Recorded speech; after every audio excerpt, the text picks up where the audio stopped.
The most important day of the year, as Christians call Christmas, marks the day of Christ's birth. If all Christians should agree on something, it is precisely the day of Christ's birth. However, the two largest Christian churches celebrate this day at different times. The Vatican, as the representative of the Catholic Church in the world, celebrates the birth of Christ on December 25th, while the Russian Orthodox Church, the largest Orthodox church, celebrates the birth of Christ on January 7th. Protestants, as well as most of the Orthodox churches, also accepted December 25th. What day is the real day of Christ's birth? Was Christ really born in winter, according to the Roman calendar? And maybe both dates are wrong. Can the scriptures answer this question? Let's go in search of the true day of Christ's birth. To begin with, we need to see what Christmas represents today and what are the symbols of Christmas today. One of the main symbols of Christian holidays is the story related to Saint Nicholas, which occurred in the 3rd century. Saint Nicholas, in the Greek original Agios Nikolaos, was born in Patara in Lycia, Asia Minor around 270, and died in Myra in the same province of Lycia around 345. He is known as Nicholas of Myrlikia or Nicholas the Wonder Worker. In Christianity, he is respected as a miracle worker, and in Eastern Christianity, he is also a protector of travelers, prisoners, and the poor. While in Western Christianity, he is known as a protector of almost all classes of society, but especially children. He is often depicted with a mitre on his head, a symbol of his episcopate. Saint Nicholas provided the basis for the creation of the figure of Santa Claus. On the basis of his life, which talks about the gift of Saint Nicholas to the 3 daughters of a poor man. The custom of giving gifts at Christmas arose. In the gate of the Church of Saint Nicholas in the city of Myra, where his relics used to be, there is a statue of the saint in the image of Santa Claus, and next to it a suitable bag of gifts with children's figures. In ancient biographies, Nicholas of Militia is usually confused with Nicholas of Patara because of similar details in the lives of the saints. Both were natives of Lycia, were archbishops, and are revered as saints and miracle workers.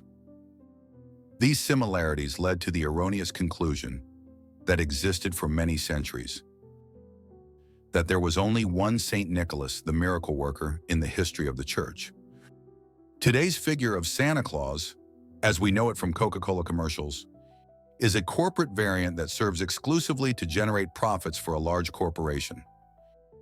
Everything about Santa Claus is manufactured by corporations, and there is nothing to connect him to the actual character of Saint Nicholas. The new marketing campaign was also disturbed by Christ himself. So in the West, instead of saying Christmas, Christ was replaced by the letter X, so it is written as Xmas. So Christ himself was expelled from his own birthday. But back to the calendar problem. In order to solve this problem, we must first familiarize ourselves with the calendar. Which calendar was used at what time, and how it was maintained in people's lives? Does the Bible mention a calendar, and what kind of biblical calendar is it? When the celebration of Christmas on December 25th is mentioned for the first time, and January 6th itself refers to the same date, only according to the unreformed Roman calendar, so both dates being celebrated actually refer to the same day. And what day is it? What was celebrated in Rome on December 25th? Roman months were initially named after ordinal numbers, which is why 12 months have the name 10 in Latin, because December means 10th, just like a decimeter means 10 centimeters, where September is the 9th month. And if his name means 7 in Latin, it is obvious that these are deviations in the creation of calendars that have nothing to do with following the stars or time rhythms. The first Roman calendar had 10 months, and December was the last month. The Romans adhered to the decade system with a base of 10, which is where most of the measurements today come from. But some months began to be named after emperors. So we got Augustus, the sunniest month of the year in Europe. Augustus also asked for his month to be the longest, so it was granted to have more days than the other months. So September had to move up one place, and so his name absurdly signifies what he is not. Namely, although it was called the 7th, it became the 8th, and December the 10th became the 11th. But that was not the end. Gaius Julius Caesar, or as he was later called Caesar, although the Latin record of his name clearly indicated that it was pronounced Kaiser, he wanted at least the same fame as Augustus. So he asked for his month to be in the summer and to have the same days as August. Thus we got July, and the unfortunate September and December had to move one more place and thus move further away from their meaning. As more calendar days appeared in the annual cycle than there really are days, then the days had to be subtracted from some months of the year, and that's where February suffered the most, whose days were taken away. So today there are 28 or 29 days in a leap year. The Roman calendar had this development path. Before Julius Caesar's reforms, the Roman calendar was lunar but chaotic. Politicians manipulated the length of years in order to extend or shorten terms of office. In 46 BC, Julius Caesar ordered a reform, introduced the Julian calendar, based on a solar year of exactly 365.25 days. He added a leap day every 4 years, eliminating the discrepancy in the lunar calendar. However, over the century, a small mathematical discrepancy in the length of the year has led to a delay of 11 minutes per year. By the 16th century, the vernal equinox, which should have fallen on March 21st, had moved to March 11th. To correct this, Pope Gregory XIII introduced the Gregorian calendar in 1582.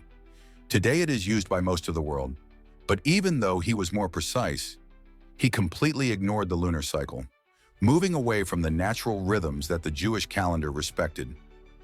The Roman calendar was solar and followed the movement of the sun. The sun was an old pagan god among many peoples. As we established that the Roman calendar and the months in it had nothing to do with the real calendar, and that today's civilization actually uses this calendar because it is a continuation of Roman culture. Let's look at the most important holidays in Rome. For the very end of the year, or for December 25th, a holiday of the god Saturn was reserved, which was called Saturnalia. It was a multi-day holiday ending, with the day of Sol Invictus, or Invincible Sun, which marked the winter equinox and the symbolic victory of the sun and the lengthening of day over night again. The festival of Saturnalia itself was a festival of orgies and bacchanalia, which the Romans celebrated in honor of the gods Saturn and the sun. Another very important thing for calculating time, which is the hours of the year related to the Babylonian Empire, which did not have the number 10 as the base as we have seen, but the base was the number 60. So we inherited from Babylon to this day the calculation of time with the base 60 seconds in a minute and 60 minutes in an hour. It is interesting that in the Bible, the two greatest enemies of the people of Israel were Babylon and Rome. Then what is the real and true biblical calendar? Ancient civilizations knew very well that there are 13 full moons in a year. And that's why a period of 28 days was called a month, as it is still called today. 13 months with 28 days give 364 days in a year, looking at the lunar cycles. Yet there, we lack 1 day for the complete 365. How many solar years are there? The calendar itself had great importance for people who lived in areas where the seasons or rainy and dry seasons change. The years of the ancient peoples generally had 360 days each, but this is where the problem of the difference between the lunar and solar year arises. This problem is solved in the Holy Scriptures in a very elegant way. Let's look at what is written in the Holy Scriptures, why the greater and lesser powers were created, and how the calendar is calculated. To begin with, we need to determine the basic concepts of time in the biblical calendar. The biblical calendar is based on a combination of the lunar and solar cycles because it is a lunar solar calendar. It is based on God's command from the Old Testament. The first book of Moses, the first chapter, the 5th verse tells us, God called the light day and the darkness night, and there would be evening and there would be morning. The first day, there we find out that first there was evening and then morning. Contrary to what people today mean by day, and the 14th verse tells us, then God said, let them see us in the firmament, to divide day and night, to be signs for times and days and years, and let them shine in the firmament, to illuminate the earth. And so it would be. And the God created 2 big eyes, the bigger eye to rule the day, and the smaller eye to rule the night and the stars. And God placed them in the firmament of heaven to illuminate the earth. This calendar has 12 lunar months of 29 or 30 days each, which gives a total of about 354 days, which is shorter than the solar year. To keep the calendar in line with the seasons, a leap month, known as Adar Second, is added every few years. To begin counting the months, the God marks the month of the Exodus from Egypt. That month is called Aviv or Nisan in Hebrew, after the Exodus from the Babylonian captivity. The second book of Moses, the 12th chapter, and the Lord said to Moses and Aaron in the land of Egypt, saying, this month is the beginning of months, the first month of the year, in order to harmonize the lunar calendar with the solar one. After the 12th month of Adar, a commission is sent to determine whether he has borne young barley in Israel. If not, the leap month of Adar the second is added. It happens 7 times in 19 years, so the leap years are the 3rd, 6th, 8th, 11th, 14th, 17th, and 19th in one cycle. This is how the lunar calendar is aligned with the solar calendar. According to Islam, only the lunar calendar is followed, so the month of Ramadan moves every year, unlike the lunar and solar years, and does not fall at the same time. So only after 33 years, Ramadan returns to its initial position according to the solar calendar. The purpose of the calendar is not only functional, it is also deeply religious. It determines holidays, days of fasting, and cycles of life in accordance with the divine rhythm of nature. When we have determined what a calendar is and what kind of calendars there are, and what they actually mean, let's start a biblical study of the day of Christ's birth. Whether it is actually possible to determine from the biblical text. We start this research from the Gospel according to Luke, from the 1st chapter and 26 verses. And in the 6th month, God sent the angel Gabriel to a city in Galilee called Nazareth, to a girl begged for a husband, named Joseph from the house of David, and the girl's name was Maria. And entering her, the angel said, rejoice, gracious. The Lord is with you. Blessed are you among women. And when she saw him, she was afraid of his words and thought, what kind of greeting would this be? And the angel said to her, do not be afraid, Maria, because you found grace in God. And here you will conceive, and you will give birth to a son, and you will name him Jesus. He will be great and will be called the Son of the Most High. And the Lord God will give him the throne of David his father, and he will reign in the house of Jacob forever, and there will be no end to his kingdom. And Mary said to the angel, how will it be when I don't know about a husband? And the answering angel said to her, the Holy Spirit will come upon you, and the power of the Most High will overshadow you. Therefore what will be born will be holy, and will be called the Son of God. And here is Elizabeth, your aunt, and she conceived a son in her old age. And this is the 6th month of her who is called barren. The details of Elizabeth's pregnancy that are described here are very important for unraveling the whole mystery surrounding the date of birth itself. The fact stated in the Gospel according to Luke, that Elizabeth is already 6 months pregnant, will help us a lot in the further investigation. So let's look at what is written in Luke, In the first chapter and the 13th verse, and the angel said to him, "Do not be afraid, Zechariah, because your prayer has been answered, and your wife Elizabeth will bear you a son, and you will name him John. And there will be joy and gladness for you, and many will rejoice at his birth, because he will be great before God, and he will not drink wine or strong drink. And he will be filled with the Holy Spirit while still in his mother's womb. And they will turn many of the children of Israel to the Lord their God." In these verses, we clearly see that Zacharias or Zariah is in the service in the temple, which means that he is a Levite, because the priests are only from the tribe of Levi. An angel appears to Zechariah during the service in the temple and gives him information about the future son and his service. His son is John, the Baptist or Yohanan in the original, which means the one who bathes.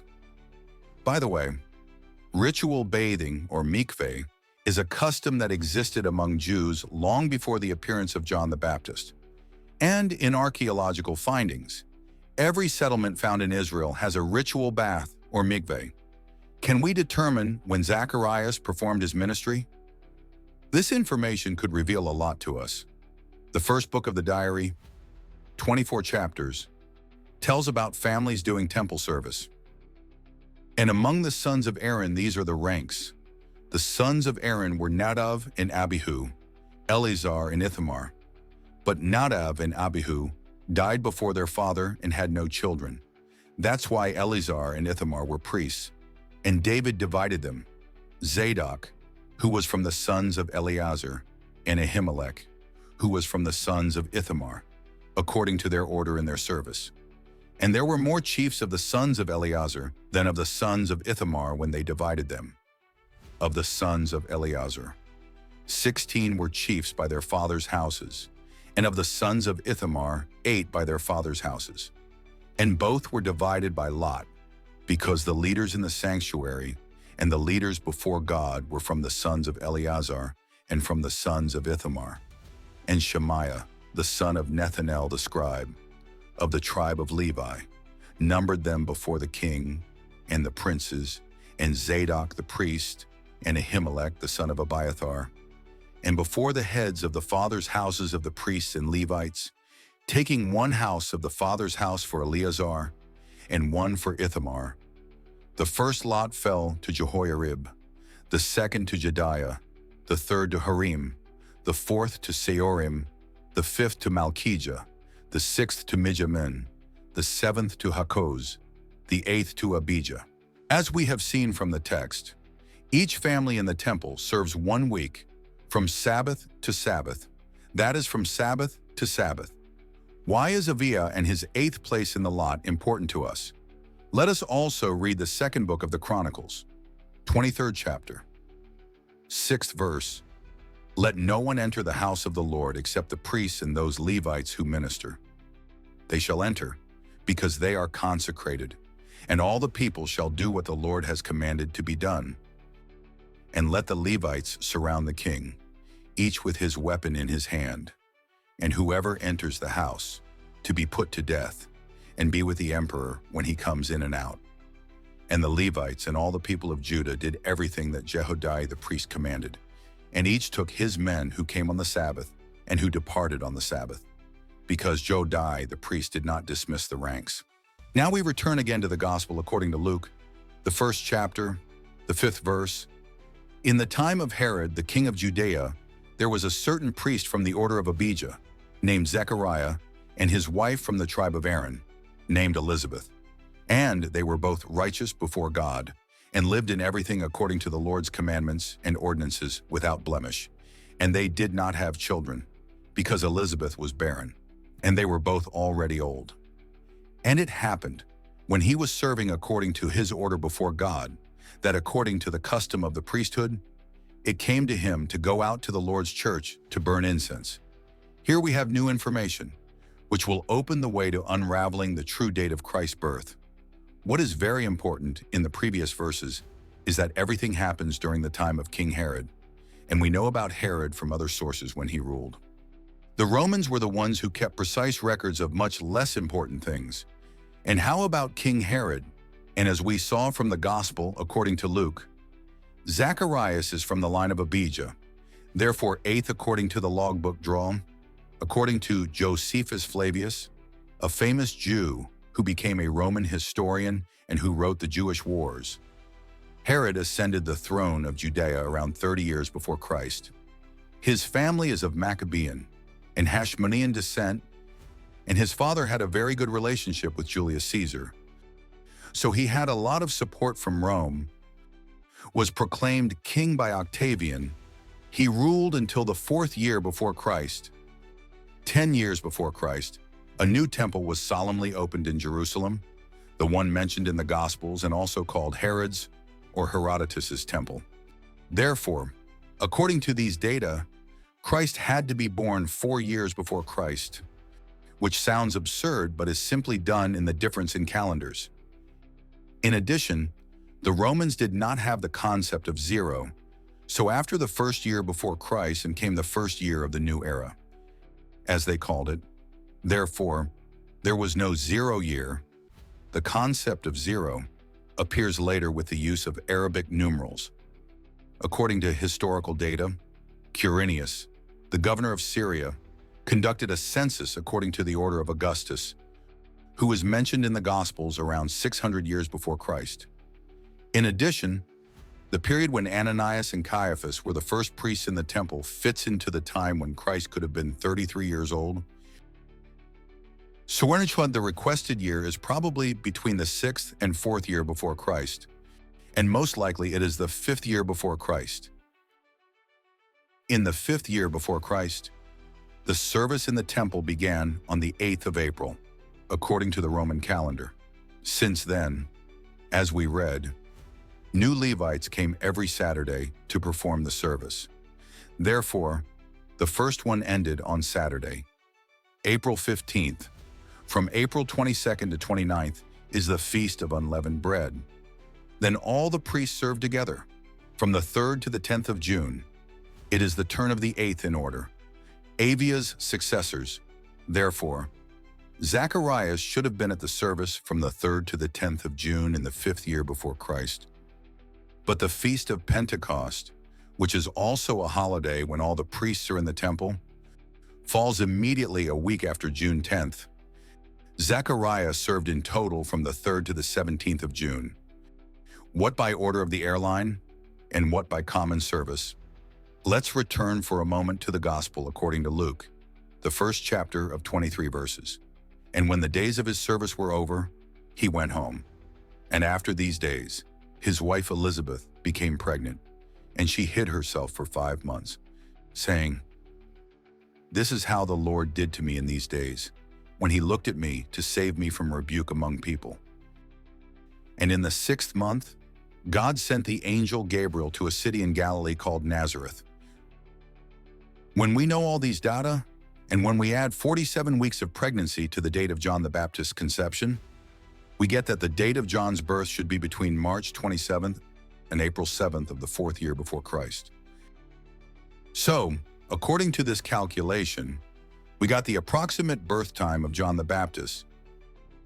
When we take the information from the previous text, that Christ was born about 6 months after John the Baptist, then we get that the day of Christ's birth most likely fell in the autumn of that same year. According to all the above, the date of Christ's birth would fall in the period between September the 16th and September 29th of the 4th year before Christ, or the Old Era. As it is also said, this date corresponds to the chronology of Christ's death, which is believed to have been when Christ was 33.5 years old. This would mean that the crucifixion took place on Passover 31 years according to the Roman calendar. Because let's remember, the Romans did not have 0 in the calculation of years, and time began to be counted from Christ, when Christianity became the official religion of the Roman Empire. This date of Christ's birth would also correspond to the biblical Feast of Trumpets. Many Christians believe that this was just announced in the first epistle to the Thessalonians, chapter 4, verse 16, which says, "For the Lord himself will descend from heaven with a command, with the voice of an archangel, and with the trumpet of God, and the dead in Christ will rise first. This is one of the ways to see how the biblical text itself can answer some important questions. Why, in addition to all that, are Christians today celebrating a Roman holiday that has nothing to do with Christ himself? And how exactly at this time the signs that Christ himself indicated as signs of the last days are being shown? Judge for yourself. Is it possible that today's Christianity is actually a continuation of the Roman pagan religion, which persecuted Christ during his lifetime and continues to do so to this day? Is today's church actually the Laodicean church of Revelation that Christ himself speaks of in the letter to the churches?